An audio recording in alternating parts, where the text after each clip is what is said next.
In my first track meet we went to at JFK Middle School, I walked over to the track. I got on my knees and I smelled the track and I said, this is where I was supposed to be. Wow. This is where I was meant to be. The clouds, like the clouds. Right. Oh, the sun came, the clouds opened up. And at that moment, I knew this is what I want to do for the rest of my life. I have 3 things that I tell them. I want you to be a great athlete. I want you to be a great student. And I want you to be a great human being. My whole thing revolves around those 3 qualities. That's it. I'm never going to be that guy where these kids, I take being a role model, a black male role model so seriously. I do not like to be fake in front of my kids. So when I speak from my heart and my soul and my spirit, I'm authentic. So how I am in front of you is how I am in private too.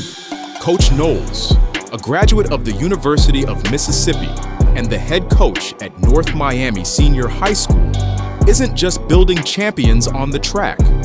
He's building men and women of character. With 23 years of experience, regional titles, and state championships under his belt, his mission is simple: to create great athletes, great students, and great human beings. Join us as Coach Knowles shares his journey from Division I athlete to a pillar of the community, the grind of rebuilding a program, and why his faith drives him to be unapologetically authentic every single day. 3 things. How is the support as far as from the parents? Like as far as when they have the kids in the program, are they supportive? Do they show up? Are they involved? Some do, some I just like to keep at a distance. Right. Because usually that tends to be a lot of, sometimes you have the parents who just don't understand the dynamic and of dealing with athletics, and sometimes they come in with a thought process which is incorrect, and I gotta help correct them, and sometimes they try to be overbearing. So a lot of times I just pretty much like dealing with the kids. Though I do have some really great parents, which I love, and they're really good people. And once you have a great parent, oh my God, life becomes easy.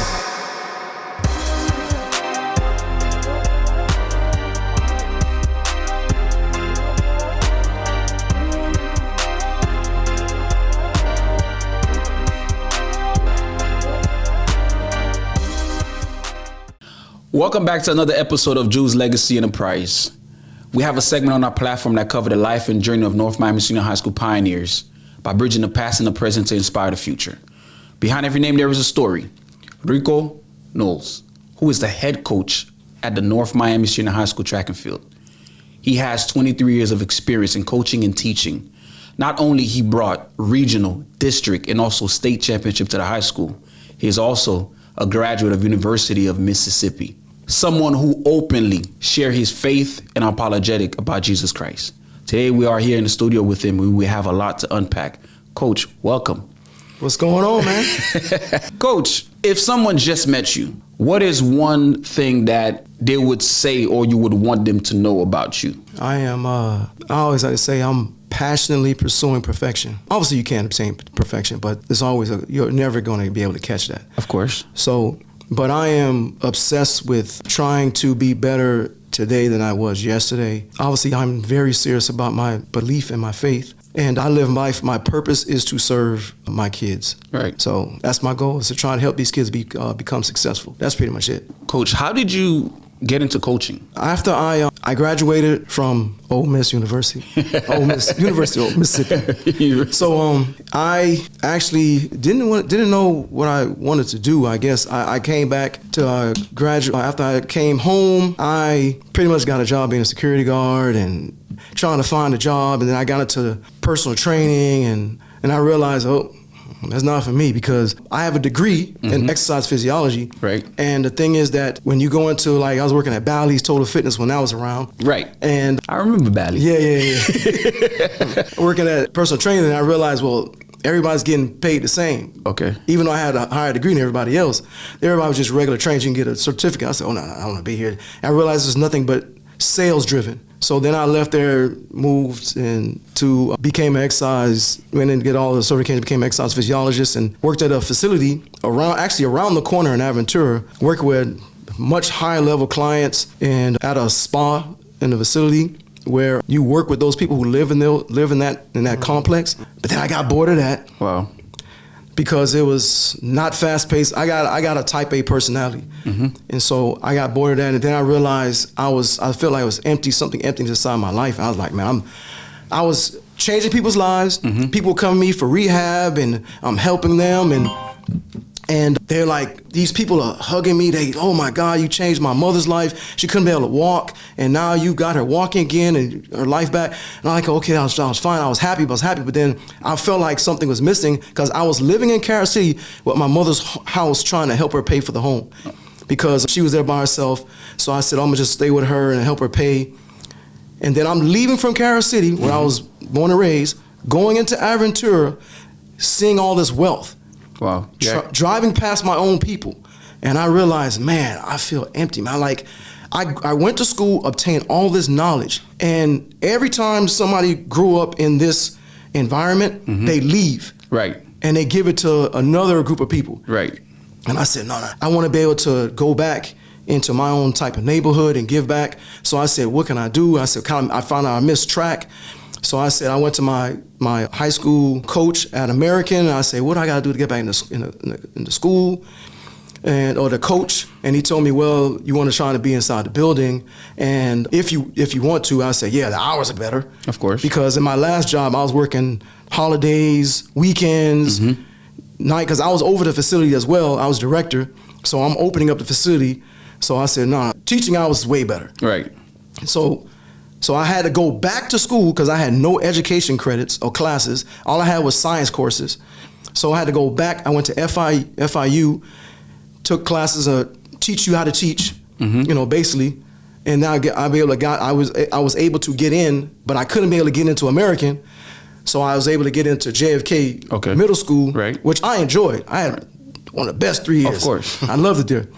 And so I realized I wanted to move into high school because I was winning so much there at JFK. And so I moved on to American, and that's when everything just became, take off. But I enjoyed, I realized I had to get back into coaching. And here's the crazy part, I'm gonna tell you this true story. I'm not exaggerating. Right.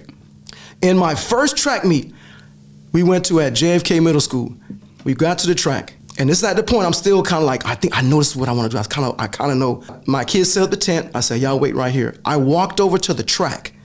I got on my knees, and I smelled the track. And I said, this is where I was supposed to be. Wow. This is where I was meant to be. The clouds, like the clouds. Right. Oh, the sun came, the clouds opened up. And at that moment, I knew this is what I want to do for the rest of my life. Nice. My kids like, what are you doing, Coach? You crazy? Coach, so you ran track in high school? Yes. How did you end up at University of Mississippi? That's a crazy journey. I first went to Auburn University after high school. Then I had some situations trying to get inside there. They told me that they couldn't be able to get me in there. That's another long story, but I'm trying to give it a short version. So then I ended up leaving there, going from there to, they said, the coach, said, you can either go to another university or you can go to junior college and take some of these classes that you're kind of missing to give at Auburn. So I said, no, I want to stay at Auburn. So I went to junior college to get some classes. I went to junior college in Jacksonville, stayed there, ran. I said, no, this ain't for me. Came down to Miami-Dade when they had a track team back then. It's defunct now. Did extremely well there, winning nationals and championships and everything like that. And then that's when I met the coach from Ole Miss who came. Immediately I knew he stood out because he was different. And so he came and they said, look, we're very interested in you, which is kind of crazy because back then I really wanted to go to University of Miami, but then I kind of my mother wanted me to go to University of Florida because my brother went there. But me, I was always a free thinker. I did not want to, I quickly changed about being down here. I want to go outside of Florida because I wanted to experience new things and different people instead of the same groups of people. So I decided when I met with him, I said, well, because this is the crazy thing. I said, I looked a letter. When the letter came, I'm like, University of Mississippi. Who wants to go here? This thing looked like racist past, all this kind of stuff. But then when I met him, I spoke to him, and I went on my visit, I knew I wanted to go there. Nice. Oh my God, the team, the people, the facility. The facility, the people are super nice. Right. Super, super nice. So I decided, this is where I want to be, man. So you ran track for Ole Miss? Yes. So what's the day in the life as a track star in actual D1 level? First off, you get up in the morning at 6 or 6:30, have weights in the morning. Then you leave from doing weights, go back home. I try to get something to eat at the cafe. Then I try to get some rest before I have my class. Then I go to my classes, which I thoroughly enjoy because I was a nerd. I love my classes. And then after you finish that, you go to track practice around 2 something. And then you leave from there. Then you got to go to mandatory study hall because my first year's there. You got to go to mandatory study hall. Then after that, then maybe you may try to get something to eat or just try to study or just go back to sleep and then get back up and do it all over again. I had a TV. I don't think I maybe saw that a few times. Right. You're so busy as an athlete. You just don't have time, man. And did you ever have the goals to actually go to the Olympics? I initially did. I was doing successful, especially coming out from Miami-Dade. I was doing extremely well. But the thing is that, and this is why I try to use my experience to help kids now, I was competing and traveling around the country since I was 7 years old doing track. And I never had a day off. I was a maniac with training, nonstop, all the time, grind mode. I did not take a break. And because I was obsessed with trying to be the best, to the point where my teammates thought I was insane. And so the thing is, by the time I got to my senior year in college, and I heard Jerry Rice say, who's greatest wide receiver of all time. Jerry Rice they said, man, Jerry, you've been doing this for a long time playing. They said, when is the time for you to walk away? And Jerry Rice, and I'll never forget this, Jerry Rice said, the minute I get up and I say I do not want to go to practice, I think it's time for me to walk away from the game. Wow. My senior year, I went to my dorm. I took a nap, as I usually did, after class to go to practice. And I woke up and I said, man, I don't feel like going to practice today. And I heard myself, wait a minute, I never say that. I love going to practice. And then I said, you know what? I think I'm probably burnt out. And I think maybe it's time for me to leave. I can't, I don't want to do it anymore. So that's when all that aspiration goal, I was done with that. You was done with it. Yeah, I just couldn't do it anymore. Coach, did you pledge? No. They tried. The Sigmas was in my mailbox, because our whole track team, most of our track team at Ole Miss was, there were Sigmas and a lot of Zetas. Right. On our girls track team. And I said, no, I don't want to do that, because they used to get mad when I say this, because I said, I don't need renter friends. And they said, renter friends? I said, yeah, man, I don't need renter friends. Y'all pay dues, the whole friends. Right. I said, no, I don't need that, man. So once again, I was always an independent thinker, man. I don't like to be in groups. Yeah, I was never like that, man. Is that why you didn't pledge? No, it was not. It's just the fact that I just wasn't. It never drew me. And I saw that what the people were doing. In order to pledge, you got to do this and you got to get up. You got to do this kind of crazy stuff. I said, I'm not doing that. Nah. So, Coach, you ran track. You was a track athlete. Have you ran a 40? You was running a 40 at the time? I did a 40 in track practice just to see what it was. I know that's a big thing with football. Yeah, so I did. Yeah, I ran 4.3. You ran a 4.3, Coach? 6, 4.37, something like that. That's solid. Back then, yeah. The 4.36 is pretty solid. So, Coach, you mentioned that you were staying in Carroll City as a child. So let's bring it back to, what was your upbringing like? We didn't have much, but we never knew we did. So I had a big family with a lot of my brothers and my mother. So my mother was super strict. She was not playing. And so she was one of those type of people that when the lights come on, you better be in this house. And she was like, she ruled an iron fist, but you knew, and I don't have a problem with the generation. I try to explain this to my kids too. The difference was our parents' generation. Right. They never hug you and say they loved you. Okay. But we knew they did. Yeah. We knew they did. And so, but I knew my mother cared and loved us, but she wouldn't tell us that. And so, but she was a great cook. She was always told, she would tell her sons, because my father had left and she was by herself trying to raise us. And so she says, hey, I need you to come in here and learn how to wash, clean, all this, and cook all this kind of stuff. She said that, listen, another thing I won't forget my mother told me. She says, I need you to learn how to do all this thing on your own and not having to depend on me, because I do not want to raise a sorry man. Wow.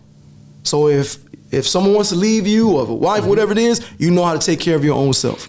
So she said she was strict on being on trying to raise quality men, and it's another thing that she said. That's why she brought people in our life, men in our life, like Bishop Williams at Jesus People Ministries, who I was raised under, who's passed, and Coach James, who was my very first track coach, and she made sure to have men around us because she said, I can tell you how to be a man, but I can't show you how to be one. Facts. So, what values do you instill in your students as far as those that you coach? As far as athletes, I have three things that I tell them. I want you to be a great athlete. I want you to be a great student, and I want you to be a great human being. My whole thing revolves around those three qualities. That's it. And everything I do revolves around those three things. And I instill those things and preach about those things, and everything I do, it revolves around those three things. How is the support as far as from the parents? Like as far as when they have their kids in the program, are they supportive? Do they show up? Are they involved? Some do. Some I just like to keep at a distance. Right. Because usually that's tends to be a lot of. Sometimes you have the parents who just don't understand the dynamic and of dealing with athletics. And sometimes they come in with a thought process which is incorrect, and I got to help correct them. And sometimes they try to be overbearing. So a lot of times I just pretty much like dealing with the kids. So I do have some really great parents, which I love, and they're really good people. And once you have a great parent, oh my God, life becomes easy. But for the most part, it's a give and take. So you have good and you have bad. So but for the most part at North Miami, you don't have as much parental involvement, which is fine with me. It doesn't matter to me. Right. But I know some other places that do. So it's a double-edged sword. Some people are like, I love to have parent involvement, and some it comes with the problems. So I don't have an issue with either one. But for the most part, at North Miami, you don't have as much because as I learned about being in the Haitian community, that a lot of the Haitian parents don't know much about sports. Right. And they have this, which is another thing I learned, and I don't know how to say it, but you probably know it. It's just three things like Leko. Yeah. I learned that when I got North Miami. You know what that is, right? Yeah. It's like church, homeschool. Yeah. That's it. Those are three places that you go. Right. That's like, what is the sports thing? It's like, right. But here's the thing. When I was fighting against some of them, and I had some of the kids like, oh no, they don't want to go to sports. They got to come home, or they got to church. But then what happens when we started winning?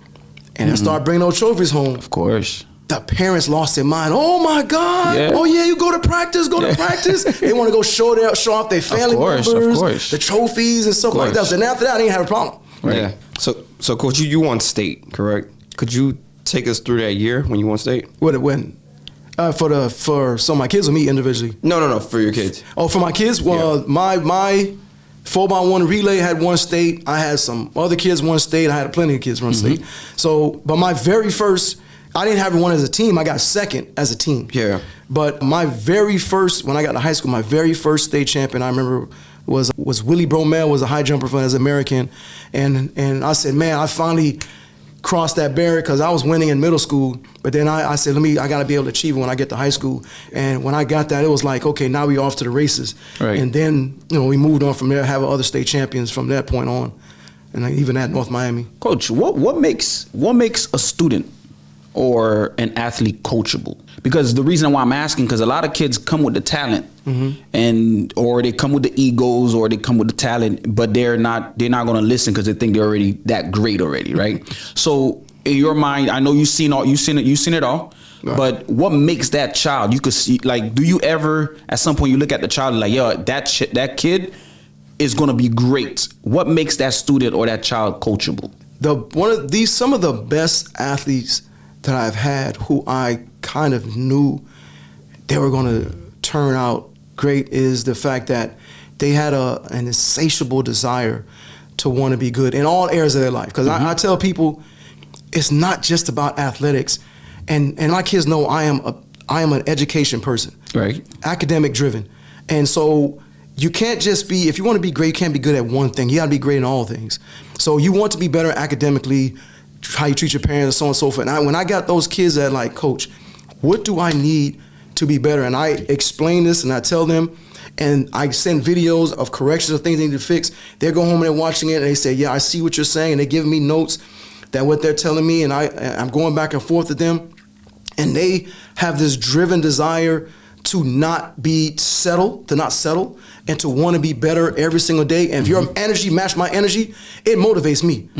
So I say, okay, that kid is going to be good. This kid is going to be good if they come with that desire. And the thing is that most kids will always be good some days, but it's hard to be good every single day. This takes something inside of you, deep inside of you, to want to go against that, because most human beings will do something good 1 or 2, 3, but then all of a sudden that monotony, like, okay, they kind of like, okay, this day I might chill. Right. This day I might take it easy. You'll have some kids, every now and then come in, they just have like, no, I'm just obsessed with trying to be better, and I'm like you, coach. And some of them don't always come in like that. Right. Sometimes they grew to be like that they adapt to my personality. Right. So that's why I end up finding out which of those kids that come with that and decide to want to be better. So, Coach, you coached for about 23 years, correct? Yeah. Can you share a moment in your coaching career that you was like, okay, this is the best moment in my career? A best moment? Yeah. At which moment, you think? Yeah, Are you saying? Like through the whole 23 years, what's the best moment of your career? That would be, I think that might have been 2014, I believe. It was 2015. It was my last year at American before I came to North Miami. When those boys I had, and my kids hear me talk about all the time, but those boys were so driven, so obsessed with trying to be better. And I joke and I'd say, listen, I can literally start practice. I can get in my car. I can drive all the way down to Homestead and come back. And those boys would practice if I'm standing right there in front of them. Wow. They were just obsessed. They would just want to be better. Yeah. They just, Wow. and I match everything to that standard. So now I trying to adapt that, and now I got a group of kids that are starting to, like, say, now I'm starting to get that. It took some time to get there, because it took me a while to build that at American. So now I'm trying to build that at North Miami. So now I feel like it's starting to turn. It's starting to get that way. I got a good group of kids. I got some freshmen that came and they like to work. I said, yes, I'm starting to see it now. I'm starting to see it's starting to grow into what I saw with those boys back then, with my kids now. But I know it took time to get there. But that, if you ask me, that singular point, I enjoy, like, it was that year with those boys. Coach, right now you have 4 young ladies. You have Kennedy, not Antonia. Her name is Nathan. Nathaniel. Nathaniel, Yeah, right? yeah, she's and then in you college have now, yeah. she's in college now. Yeah, yeah. And then you have Chris Landy. Chris Landy, yeah. Right? And how was it coaching these 4 girls? Oh, there was. I love them girls, man. Right. We still talk all the time. Really? So they all gone except No, 2 of them gone. 2 of them are gone. 2 of them gone. Nat is gone, and Chris Landy is gone, who was my team captain last year. Okay. So how was it coaching these 4 girls over? I absolutely love them, man. I love them girls, man. We still have a group chat. Of with course. The 4x1. There's a 4x1 relay. Yes. We still have a group 4x1. chat with them. So I still talk to them all the time, and so they talk to me all the time, and like especially like Chris. I'm like her dad, and she still talks to me all the time. And so those girls really want to be better. And that's probably might have been, if you call my second experience, it was at relay, that one. Oh yeah. Those girls, like, man, I love those girls, man. And I try not, because my kids, and I love my boys. And every year I say, my boys are going to be good. Our boys are good. But somehow my girls tend to steam out and take the shine. Right. But I love those girls, man. This week was a very important week for us, as far as, and also it highlights not only the journey and the work that you guys are doing at the school. Right. I believe Antonio Brown's daughter was accepted. So she picked to go to the University of Kansas. How was it coaching her? And what do you see in her and also in her future? She is, and she's gonna laugh when she see this though. She is my greatest blessing and my greatest curse. 'Cause she gives me a headache every day. Okay. But I love coaching her because I can coach her. I don't have to, and like I said in the speech, I don't have to tiptoe around her. Like, I can coach her hard, and she don't care. She doesn't mind. She'll and I'll fuss at her and jump on her, and she's like, oh, you always on me. Like, all right, coach. And like, she don't have a problem. Right. And some other girls, I got to be careful how I talk to. Right. And you may not know this, but when I left American only coaching boys and I came to North Miami coaching girls and boys, I hated coaching girls. Hated coaching girls because I like to coach. Like, I'm so passionate about trying to be better, and certain girls are like, you too intense, like, oh, you don't like me, and so on and so forth, and whatever. I'm like, no, it's not like that. It's not like, I want you to be better. And I have to have a side conversation with them. And so, but then when you have, you know, I try to learn how to adjust. And okay, now I can't treat everybody the same. I got to talk this one. I get the most out of it by get them to the side. Don't yell at them. This one I can talk to. This one I can probably get on sometimes. You know, this one I got to congratulate a little more. So it's fine. But her, I don't have to worry about that. I can just go right at her. Right. And she's fine with it. But she does like to get on my nerves all the time. She tries to test me all the time, push me all the time. She's the only child, so she wants to have her way. Right. And that doesn't work for me. I'm a disciplinarian, and you're not going to have your way with me, and you're going to do it my way. I don't really care. So that's the thing we're dealing with her. Her father is very competitive. Yeah. Because I remember watching him playing in the NFL. Do you see that competitive spirit in her? Oh yeah. Oh yeah. She has a competitive. Her mother's the same way too, though. Her mother, because I've been coaching since she was 9 years old. Right. So I'm on the track, and you hear somebody yelling, and one of the officials say, "Man, whose parent is that?" Right. I said, "That's my parent, man." Her mother's in the stands. She's going crazy. So you can see. So she got a mix of AB and a mama into one. Wow. So she's super competitive, man. Right. And so you can see the talent that she has from him and his competitiveness that she had from him, but the mother's the same way too. Of course. What is your vision for that program? The same way, but I say this to people, when I first got to North Miami and I left American, I caught a lot of flack for wanting to come there. And a lot of people, they were upset. Some people were hurt that why did I leave to come there? And my plan was not to come to North Miami. And I really was supposed to try to go to college. That was my goal, the dream. But then one of my friends who was there coaching there as a football coach, he talked me into coming there, and he says, "Hey man, just come." I'm like, "Man, I'm not coming to North Miami. They terrible. They don't win anything at that school, man." Of course. And so I said, "Man, just come." So I came there and looking around, and some of the guys I came on the football field to come talk to them, and some of the football kids recognized me because some of them ran track, and they said, "Coach, what are you doing here?" I said, "I'm thinking about maybe coming here," and I wasn't serious. Right. I'm thinking about maybe coming here. I may coach here. I'm saying this to make them feel bad. And when I saw them do this, they took their helmet off and they started tapping the other football player who also ran track. They said, "Yo, the coach from America said he's going to talk about coming to North Miami." And these guys, you can tell they had tears in their eyes. And they said, "Oh my God, we're not going to lose anymore." Oh, wow. I'm like, dog, why they had to say that? Because I love kids. Right. I said, "Nah, man, I got to come here now." Right. Because y'all want to win. Y'all just feel like y'all being overlooked. Yeah. So I said, okay, I decided I had to, now my passion was crazy. I had to come here. So now when I got here, people were like, "What are you doing? Why are you coming to North Miami?" I said, "Oh no, y'all can transfer. Come on," he said. And I have to say this, and I know it's going to sound bad. And I feel angry when I hear it. Really angry. Even right now, years later, I still feel angry when I hear it. But the parents, the American, not American high school, but American parents would say, "Oh, no, I'm not bringing my kids over there with those Haitians." I'm like, what? You mean there's people like that still think like this? Yeah. I said, "Oh, no. Now, if you thought I was motivated now. Of course. I'm going to like God level passion now. I'm trying to prove you all wrong." Yeah. And so when I got there, they said, "Oh, you're never going to become successful. They don't know anything about winning. Those kids don't want to win. They're terrible over there." And when even right now, when I think my first year, about my first or second year, I can't remember which one it was. My girls 4x4 had won state, and they had no success at that point. Wow. And within my girls 4x4 relay, won state title. And the kids with the people in the stands they're like, "Coach, now we know you won't win Coach of the Year over in like probably Northwest and all the other places." They said, "Listen, but if it was up to us, you deserve Coach of the Year for that job you did." Fact. That quickly, that turnaround. Yeah. Because that was amazing that we didn't think that you can that place can become successful. And I said, because you all lack vision. That's the problem. Of course. And you're a coach, you have to see it. Right. Because a lot of people they like the easy, like they already have the staff, the equipment and certain things there, but they're not really building talents from ground up. Right, exactly. So Coach, you mentioned when you was playing in college, you woke up one day, you didn't want to go to practice, right? Right. Now, do you think you ever have that experience coaching? No. So how do you know when to hang it up? I won't because it's coaching.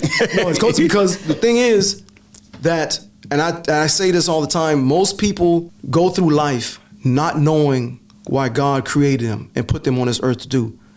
I found that at an early enough age. I knew he created me to be a coach. I've tried several different things. I had friends trying to get me in marketing, multi-level marketing and other things, and I was good at it. Mm-hmm. I have talent because I can sell. But the thing is that my heart always, like, if I'm doing this, like, man, I want to get back to my kids. I just want to coach. And I realize I am obsessed with I love doing this because I'm always helping. I live life with a purpose. Money does not motivate me. Now, I love money. Right. Don't get me wrong, I love money, but money doesn't motivate me. I am motivated by purpose.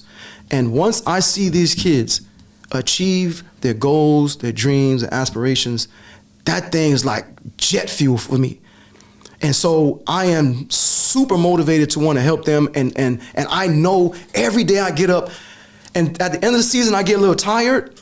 But then after I hear a story when a kid comes and hugs, or a parent, cause like I can't be able, like a story like kid was pretty much taking care of himself, and he's like, Coach, man, if it wasn't for you, I don't think I was able to go into college. Wow. Well, see, with those type of stories, what your purpose and that's where you're supposed to be. Why you were created to do. So I tell them, they said, some of my old kids ask that same question, Coach, when are you going to finish? I said, when you see me coaching and I might be passed out on this track, then you know I'm going to be done. Like, I love it too much. What are some of the challenges you face, and also some of the challenges that the athletes face at the school?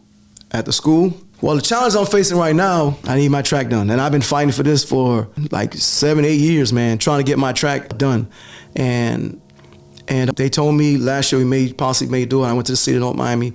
And then they said, okay, now we may have to wait because they're trying to build a project across the street.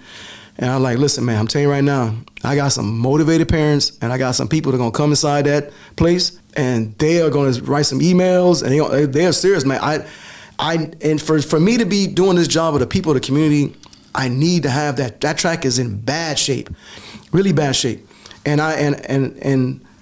I've been fighting for this. At first they said it was may have been the school responsibility and so on and so forth. But then we found my principal, shout out to my principal. I love my new principal there, Dr. Volsi. She found the documentation that says, no, it's not the school responsibility, it's the city of North Miami responsibility. Yes. So now now it's in their hands. Now we just try to fight. Hopefully they said maybe could be possibly next year, but I'm not going to let them forget that. Of course. So, but that challenge is what I'm facing. As far as any other challenge, yeah, I got to fundraise a lot. Like I get up and I fundraise every morning. Like I'm exhausted doing that. I just want to coach. Right. I'm exhausted trying to fundraise and to help these kids. Now I don't mind doing it, but yeah, I just like, man, can I just get a little bit of help? And I love my athletic director. Shout out to Coach Ray. Mm-hmm. He does stuff to help me too. So that man, like he's super supportive of my program. So he helps a lot as well. But if I can, and my goals, and going back to, I think it's a question, I don't know if you may have asked, or one of y'all may have asked, my goal and my vision, another thing as far as for North Miami, is to get that alumni, like really involved. That support. Into the sports programs and so on and so forth. Because after my first title, my girls won that year, I was in the stands and I saw someone and said, yo, coach. And he called me over and said, you the head coach of North Miami? I said, yes. He said, man, I graduated from North Miami in 1960 or so. Well, I don't know what year he told me. He said, man, I've been coming to track meets every single year, and I've never seen North Miami look this good. I said, what? Wow. He said, can I get a T-shirt? And I said, okay, I got you.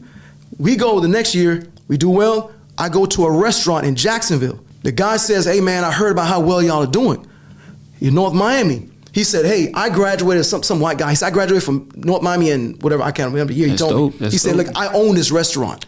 Because how well you did, don't worry about it. Y'all don't have to worry about paying for anything. I got it taken care of. We started looking at each other like, there's people from North Miami everywhere. I had no idea. So this is a learning lesson for me that how many hidden North Miami alumni are everywhere. They just need something to be proud of. So that's an experience for me. Coach, that's dope. That's one of course, as you know, that's one of our main objective for this platform. Right. We're trying to reach these individuals to not only to hear their stories, but to bring them back and to not only help you, but to help the school grow. Right. Understand? You're someone that openly talk about your faith. I do. Yeah. I was watching one of your not only one of your trackmen. I think you guys were before you guys were competing. You guys were praying on the field. Oh yeah. When did that start happening? Were you always someone who were open about your faith, or was it like a life experience? Can you walk us through that journey? Yeah, I've always been that way since even when I came from college, because I became a Christian. I got saved in college. I think in my junior year or something like that. It's just anything, you're going ups and downs. But then I really started becoming serious about it, because what happens is when it comes to kids, and I see this all the time, even with stuff in the news right now, presently with stuff going on in other schools, I said, man, listen, I'm never going to be that guy where these kids, I take being a role model, a black male role model so seriously. And I'm not trying to please you, I'm trying to please him. So I live that way, public and private. So the thing is that I do not like to be fake in front of my kids. So when I speak from my heart and my soul and my spirit, I'm authentic. So how I am in front of you is how I am in private too. Correct. So the thing is that there's certain things I don't do, there's certain way I don't talk, and there's certain places I don't go. So, and like, I'm gonna give you an example. And like, I don't judge other people, but some of my friends like, hey coach, you gonna go watch the college game? And they say, hey, we're gonna go to Tootsie's and go watch the game. Right. I'm like, oh, nah, I can't go there. They said, what are you talking about? It's just gonna eat wings. We ain't gonna go. I said, nah, coach, I can't go there. I can't do that. Wow. Like, I gotta be an example, because what if my kids see me, and it may not make a difference at all, it doesn't make a difference to me. Right. So, and they said, coach, man, you don't gotta be, it's your private life. I said, you're right. I'm not asking you to live that way. That's true. You're fine. I'm not judging you. Right. I'm just saying, this works for me. This is the way I choose to live my life. This is my cross to bear. I have to be authentic in front of my kids. And I have to be like, this is the way in private and public. So I have to, when I speak to them, it has to come from a pure place. And I'm not saying that other coaches can't do it too. I'm just saying this is what works for me. This is what I choose to do. And so I like to live at this level, striving, like I said, striving for perfection. You're never gonna get there, because I make mistakes, I mess up, I do, obviously, but I have to be this certain way, and I don't wanna, and I think those kids appreciate that, and they see me that way, because when you see that picture, I ain't asking them to do that. Wow. They chose to do that. Oh, wow. They chose to come to hold their hands and pray. I'm like, oh, I looked at it, I said, oh my God, Yeah. I had to take this picture. Kids, I think kids can smell people who are sense people who are not real and authentic, man. Facts. So coach, what's next for you though? Besides track and besides coaching, what's next for you, like personally? Personally, they always mess with me and said, man, you need to have a personal life, man. Yeah. Right. You need to have a personal life. And I get it, I know, but maybe, and I'm not saying that it can't be a possibility, but I leave and I come home and I'm watching videos and trying to critique things and so on and so forth with the kids. But I know I do. But I need to have somebody who's passionate like me, man. Of course. And like, I'm not saying you gotta like the same things I like, or like track, but you gotta have passion, because I'm driven, connected to passion. Right. So whatever it is, Right. I'm Coach, connected to passion. what do you personally enjoy doing? As far as, because I know y'all gonna be laughing. I know y'all gonna be laughing at this question, man. Oh, my kids, boy, they like, all you do is love track, man. You have anything you like to do, man? Like, yeah, he got you on this question. So the answer is tracks? No, I mean, I love sitting home and because I'm never home. The joke is I live in school and I visit home. Right. So they always like to have that joke, but if I do, I don't like to go in. I like to come home because I'm always away. Go home and just watch Netflix and relax and vegetate. Right. I like my brain to turn on because I'm always constantly thinking. Right. And so that's I live a boring life, man. So, and I would like to do things, but I keep saying, okay, I'll do it next time. Right. But as you're getting older, it's time, and I'm starting to come to realization you're gonna have to have a balance, and I'm trying to push myself to do that. So I'm trying to get there. I'm trying to get there, man. Coach, at this time, we want to give you a moment to speak to a parent that you always wanted to relay a message to, and also to go back and reach out to the alumni, a message that you would send to them and also the parents? To any parent, you said? To the parents of the program that have a child in the program, or that doesn't want to put a child in the program. Oh, okay. Right? Yeah. Or I'm always trying to tell them. And also, because we spoke about the alumni getting involved, that we haven't reached out to, what message would you send to both of them? Well, for those parents who have those kids there, you can trust the fact that you're going to have somebody who is, I get up every day trying to be the best person I can be for your child and help your child. My job is to be an extension of you as a parent. Correct. And there are some parents who come, they say, listen, I'm tired, I can't deal with this kid. That's fine. I got energy. I can deal with your kid. And I can deal with, so I am going to be there to help your child all the way through those 4 years, and you're going to have a changed child, you're going to have a disciplined child. By the time they get to that 4 year, they're going to be a better person by the time they end. You can trust that. They're going to be a better human being by the time they get to those 4 years. So they can trust that. The alumni, they're probably good if you just, I don't mind y'all coming and come watch practice or come speak to the kids. I gather my kids around, hey, we're from North Miami and we're happy to see this, anything. It don't be like 5-10 minutes. Right. Or maybe come watch a track meet or just trying to be involved. Me personally, I would like to meet more of the alumni. Right.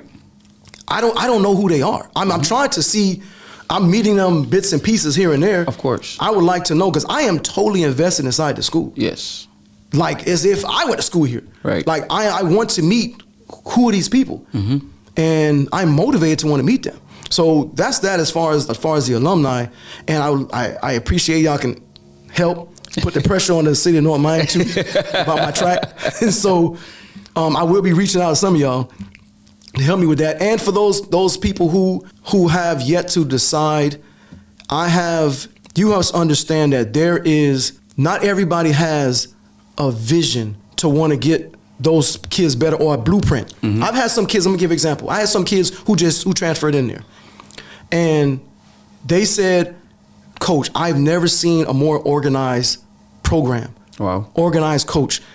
From workouts to warm-ups to where I expect them to go to how I calculate everything. I'm super organized when it comes to my practices. So you're going to get organization. You're going to get a person who is a genuine human being who wants to be the best for their kid. And I am a great human being to be around. And you're going to get great academics where I push them academically. I'm not about those type of people because the kid is talented, okay, well, I don't care about academics as long as you're running. And I had this argument, I'm not going to say the school name, but I had an argument with another school, and I said, Coach, if this kid was not doing well in academics, you won't have them still run? I said, no, I don't care how good they are. Wow. I said, let me ask you a question. If a kid is doing good athletically, and you don't care about the academics, you say, okay, well, they're going to go into the streets, Coach, if you don't keep participating. Well, that's your job to help motivate them and put a support structure around them to help them academically. I said, so let me ask you a question. What is the difference between you saying just have them run it and don't too much worry about academics? What's the difference between that and a slave on a plantation? When you I just go pick that cotton. We don't care about you learning how to read. We don't care about you learning. Just go ahead and pick that cotton, boy. So what's the difference between that and you having an athlete and don't care about the academics? No. I care about the academics. That kid got to survive when they get away from me, when they graduate, because they can't run track forever. Right. And so I'm a type of person, I do not care how talented you are. I am a straight disciplinarian person. I hold everybody by the same standard. You do not do what you're supposed to do, that's it. I'm putting you off, or you're going to suspend it. Like when I first got to North Miami, I told those kids, hey, listen, I need to see all progress reports. Progress reports. I don't let everybody have all these old grades, D's and F's and C's. If you don't have this, you're going to be suspended from my team until you get his grades up. This is my first year there. And I'll tell them, I say, yo, progress report's coming up. They laughing. I say, okay. They must don't think they think I'm playing. Right. Progress report, yo, I need to see everybody's progress reports. Progress reports. Okay, I need you staying here, you staying here, you staying here, you staying here. All right, the rest of y'all go start warming up. And they're like, Coach, they still laughing. Like, Coach, what are you doing? I said, okay, all y'all get off my track. You suspended. And they said, Coach, man, stop playing. Wow. Oh, no, I'm dead serious. Do not come back to my track track practice until you get your grades up. Coach, now it starts setting in. They said, Coach, wait, are you serious? Oh, I'm dead serious. And so I need y'all to get off my track. So I'm walking to my practice. They're still standing there. They're still in disbelief. And I'm turning around and say, yo, why y'all still here on my track? Get off of my track. Do not come back until you get your grades up. And they said, this man is actually serious. And so when they saw that, they said, oh no, this man is dead serious. Right. And so I strive for everything academically, athletically, and you being a human being. Right. Because goes back to human being. I have jumped down a kid's throat when I saw him be disrespectful to their mother. A kid went into the car. I walked to the car, and the mother was talking to him about something, and they said something slick to the mother. And I said, hold on, mom, I'm sorry about it. She said, Coach. She sat back. She said, Coach, go ahead, Coach. I'm not gonna stand in the way. I'm going off on that kid. Man, you know how much this lady got to work and get up and provide for you and so on and so forth, and you gonna talk to her like that? Oh no. Try that again and see you're gonna be running the next track meet. I don't play that. Wow. No, I'm dead serious, man. And you gotta have these kids understand what it's like that some people have paved this way before you, man. You've earned, they've fought for you to get to this point, man. Right. You're not gonna mistreat these people and your family members, your ancestors, and so on and so forth. You're not gonna do that. Coach, we want to say thank you on behalf of not only our production, but also our family and also from the school. The work that you are doing, it speaks for itself, right? Oh, yeah. So we want to say thank you, and thank you so much also for stopping by for the interview. Oh, I appreciate it, man. I appreciate it. And at this time, we want to thank all of our continuous sponsors, AZ Formal Wear, Gourmet Gathering, Chick-fil-A Miami Shores, and Comprehensive Health Center. Most importantly, we want to thank you, our viewers and listeners who tune in every week. And please don't forget to like, comment, share, and subscribe. Until the next episode.